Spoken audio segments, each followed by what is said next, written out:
I'm Emily Solberg, a managing consultant at SHL. I think the biggest paradigm shift happening in our industry recently is shifting from data being used at a single point in time to kind of reuse of data throughout the employee lifecycle.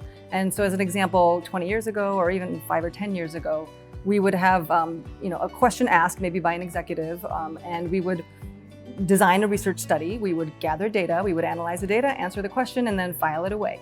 And that would be the end of it until the next question is asked. I think the paradigm shift now is really using data more as a living, breathing entity. So you gather data to maybe answer a question today, but you continue to gather data, add to that data, and then when you have more questions in the future, you go back to that huge data set that you've been leveraging and gathering and just continue to ask questions over and over again to lead to different decisions. And so an example of this is, clients use data sometimes for, pre-hire, identifying the best candidates for an open job.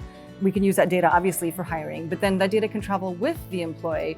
So we're starting to see companies use that data for onboarding, for development, for mobility, to advocate for people going into different roles in the organization that maybe have the similar skill set, to high potential leadership programs, perhaps if they see high potential based on some of that assessment data that have been gathered.